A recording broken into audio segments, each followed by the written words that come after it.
अस्सलाम वालेकुम everyone, welcome back to my YouTube channel. I am here with another video जिसमें मैं आपको बताऊंगी कि किस तरह से आप अपनी प्रॉब्लम्स का सोल्यूशन ढूंढ सकते हैं, किस तरह से आप कोपिंग स्किल्स की बेस पे अपने प्रॉब्लम्स को प्रॉपरली हैंडल कर सकते हैं या डील कर सकते हैं। I am Zura Rubab Khan and I am a practising psychologist. If you haven't subscribed my channel yet, please subscribe it so that mental health related content आपको मिलता रहे। So let's get into the video. आज हम बात करने वाले हैं coping skills के बारे में। सबसे पहले आप ये समझ लीजिए कि कोपिंग स्किल्स क्या होते हैं। कोपिंग स्किल्स ऐसे सेट ऑफ स्किल्स होते हैं जो हम तब यूज़ करते हैं जब कभी हमारी लाइफ में कोई प्रॉब्लम आती है, कोई स्ट्रेसफुल सिचुएशन आती है या किसी चीज़ को जब हमने डील करना होता है और हम स्ट्रेस्ड आउट होते हैं। जब ये क्लियर हो गया कि जो कोपिंग स्किल्स होते हैं वो क्या होते हैं, तो अब इसमें दो तरह के कोपिंग स्किल्स आ सकते हैं, ठीक है। लाइक हेल्दी कोपिंग मैकेनिज्म्स भी हो सकते हैं और अनहेल्दी भी हो सकते हैं। तो अगर मैं अनहेल्दी कोपिंग मैकेनिज्म्स की बात करूँ तो कुछ लोग स्मोकिंग करते हैं, कुछ लोग जो है वो ओवर स्पेंडिंग करते हैं। वो डिफरेंट चीज़ें हो सकती हैं जो वो करते हैं जो एक्चुअली उनके लिए हार्मफुल होती हैं या अनहेल्दी होती हैं, लेकिन वो उस स्ट्रेसफुल सिचुएशन को अवॉइड करने के लिए उनकी तरफ जा सकते हैं। फिर आते हैं healthy coping skills. Healthy coping skills वो होते हैं जो आपकी प्रॉब्लम को भी सॉल्व करते हैं और आपको इफ़ेक्टिवली उससे डील करना भी सिखाते हैं। लेट्स टॉक अबाउट कि कितनी टाइप्स हो सकती हैं कोपिंग स्किल्स की। कोपिंग स्किल्स जो हैं वो दो तरह के होते हैं, ठीक है। सबसे पहले आता है इमोशनल फोकस्ड कोपिंग स्किल या फिर इमोशन बेस्ड कोपिंग स्किल्स, ठीक है। और जो कोपिंग स्किल्स की दूसरी टाइप है उसको हम कहते हैं प्रॉब्लम फोकस्ड या सॉल्यूशन फोकस्ड कोपिंग स्किल। आपको इन दोनों का डिफरेंस एक एग्जांपल से बताती हूँ। लेट्स सपोज कि आपने किसी सोशल सेटिंग में जाना है और वो चीज़ आपको स्ट्रेस्ड आउट कर रही है। लेट्स सपोज कि अगर आप सोशल एंग्जाइटी से गुजरते हैं या कोई भी रीजंस हैं जिसकी वजह से you feel stressed out facing that specific situation. तो क्या हुआ, सबसे पहले आप स्ट्रेस्ड आउट हुए, आप में एंग्जाइटी क्रिएट हुई। उसके बाद अब हम आते हैं कोपिंग स्किल की तरफ। तो जो चीज़ एक्सटर्नली आप पे इम्पैक्ट करती है और आपको एक ऐसे माइंडसेट में डालती है जो आपके लिए स्ट्रेसफुल होता है, उसके बाद जो सेट ऑफ स्किल्स आप यूज़ करते हैं बेसिकली उसको हम कोपिंग स्किल्स कह रहे हैं। आपने ये समझना है कि अगर आप सॉल्यूशन फोकस्ड कोपिंग स्किल्स की तरफ जाते हैं तो आप उस सिचुएशन में क्या करेंगे।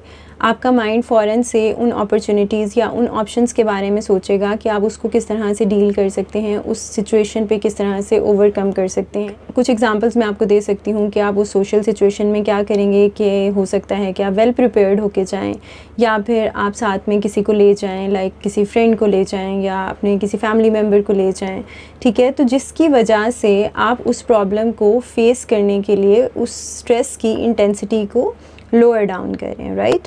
तो अब हम बात करते हैं इमोशन फोकस्ड कोपिंग स्किल्स क्या होते हैं।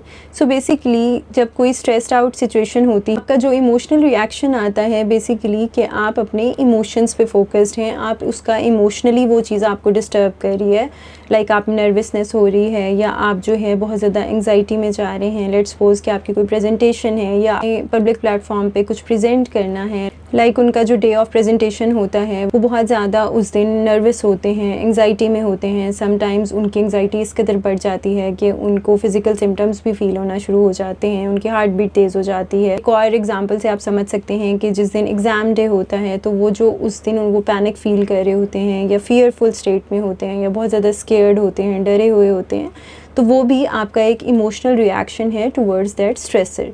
तो इमोशनल फोकस जो कोपिंग स्किल्स होंगे उसमें ये आएगा कि आप रिलैक्सेशन टेक्निक्स कर सकते हैं, आप मेडिटेशन कर सकते हैं। अगर कोई आपकी क्रिएटिव हैबिट्स हैं, लाइक कुछ लोग पेंट करते हैं, कुछ लोग सिंग करते हैं या वो म्यूज़िक सुनना पसंद करते हैं, आप उन ऑप्शंस की तरफ जा सकते हैं दैट आपका जो वो इमोशनल स्ट्रेस रिस्पॉन्स है वो लोअर डाउन हो जाए और आप अपनी उस इमोशनल स्टेट को बेहतर तरीके से कोप करें। तो lastly I would like to tell you कि कोपिंग स्किल्स किस तरह से होते हैं। पहले हम बात करेंगे अनहेल्दी कोपिंग मैकेनिज्म्स से लोग यूज़ करते हैं, क्या हो सकते हैं। उसमें ओवर स्पेंडिंग हो सकता है, लाइक कुछ लोग जो है वो खुद को अच्छा फील कराने के लिए बहुत ज़्यादा पैसे खर्च करते हैं या ओवरली शॉप करते हैं, एक्सेसिवली शॉप करते हैं। कुछ लोग जो हैं वो ड्रग्स की तरफ जाते हैं, वो ड्रग्स का यूज़ करते हैं या फिर जो है वो स्मोकिंग की तरफ जाते हैं, अल्कोहल की तरफ जाते हैं, सो दैट वो अपनी उस स्ट्रेसफुल सिचुएशन को नम करने के लिए ये अनहेल्दी कोपिंग मैकेनिज्म्स यूज़ कर सकते हैं। इसके अलावा देखा गया है कि कुछ लोग स्ट्रेसफुल ईटिंग करते हैं। वो जब परेशान होते हैं वो बहुत ज़्यादा खाना शुरू कर देते हैं। एक टेम्परेरी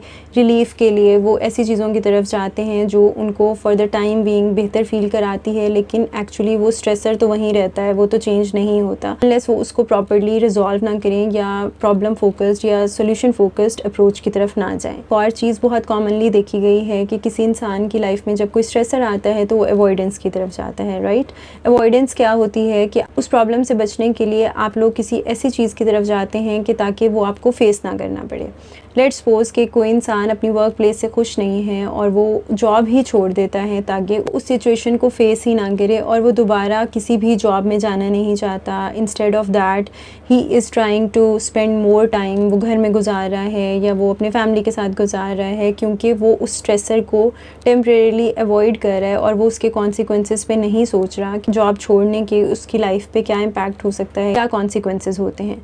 ऐसे लोग जब स्ट्रेसर्स को अवॉइड करते हैं तो बेसिकली वो सोल्यूशन की तरफ नहीं जाते, वो एस्केप ढूंढ रहे होते हैं।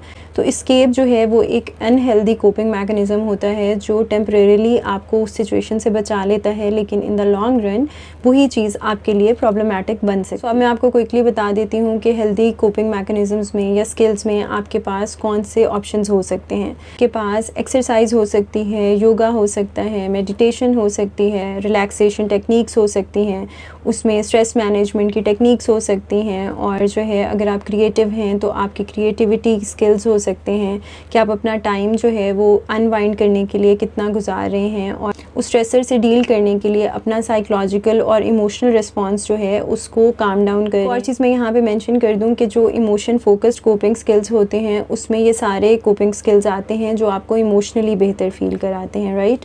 जिस तरह से अगर कोई प्रॉब्लम आया है और आप में नर्वसनेस और एंग्जाइटी आ रही है, तो अगर आप किसी ऐसी हैबिट की तरफ जाते हैं जिसका कामिंग और सूदिंग इफ़ेक्ट है आपके माइंड पे, तो दैट मीन्स कि आप उस प्रॉब्लम को फेस करने के लिए मेंटली प्रिपेयर हो रहे हैं और एक्सेप्ट करने के लिए मेंटली स्ट्रांग हो रहे हैं। चीज़ आपने याद रखनी है कि अगर आप इमोशनली स्ट्रांग होते हैं, इमोशनली हेल्दी होते हैं और अपनी इमोशनल हेल्थ का ख्याल करते हैं, तो आपकी लाइफ में जो भी स्ट्रेसर्स आते हैं आप मोस्टली जो है हेल्दी कोपिंग स्किल्स की तरफ ही जाते हैं। अनहेल्दी कोपिंग मैकेनिज़म्स का इस्तेमाल आप तब करते हैं या तो आप किसी साइकोलॉजिकल प्रॉब्लम में होते हैं या आपको डील नहीं करना आ रहा, तो बजाय इसके कि आप किसी अनहेल्दी हैबिट की तरफ जाएं या अनहेल्दी कोपिंग मैकेनिज़्म की तरफ जाएं, it's better to talk to someone. ठीक है, आप अपनी फैमिली से शेयर कर सकते हैं अपना प्रॉब्लम और उनका सजेशन ले सकते हैं अबाउट दैट स्पेसिफिक प्रॉब्लम, या कोई एडवाइस ले सकते हैं, या जो रेलिवेंट लोग होते हैं जो उस प्रॉब्लम में आपके साथ होते हैं, आपको एक फीलिंग ऑफ टुगेदरनेस हो सकती है, आप उनसे कंसल्ट कर सकते हैं, या फिर जो है आप साइकोथेरापिस्ट या साइकोलॉजिस्ट के पास जा सकते हैं, उनकी गाइडेंस ले सकते हैं। कीजिए कि आपकी लाइफ में अनहेल्दी कोपिंग मैकेनिज़म्स ना हों। वैसे तो हर इंसान का कोपिंग स्टाइल डिफरेंट होता है, एक ही सिचुएशन को दो लोग डिफरेंटली परसीव करते हैं और डिफरेंटली रिएक्ट करते हैं और कोप भी डिफरेंट तरीके से करते हैं, लेकिन यू हैव टू अंडरस्टैंड कि this is your life, you are the controller of your life. तो अगर आप अपने स्ट्रेसर्स को हेल्दी वे से कोप करेंगे और उनसे डील करेंगे तो you will see the difference कि आप उन चैलेंजेस को भी फेस कर लेंगे और आप जो है सॉल्यूशन की तरफ भी जाएंगे। I hope you find this video interesting. इसका अगर आपको लगता है कि कोई ऐसा साइकोलॉजिकल टॉपिक है जिस पे मुझे वीडियो बनानी चाहिए और वो आपके लिए हेल्पफुल होगी, you can suggest me in the comment section so that I can consider your options और मैं उन पे भी आपको अवेयर करती रहूँ। Thank you so much.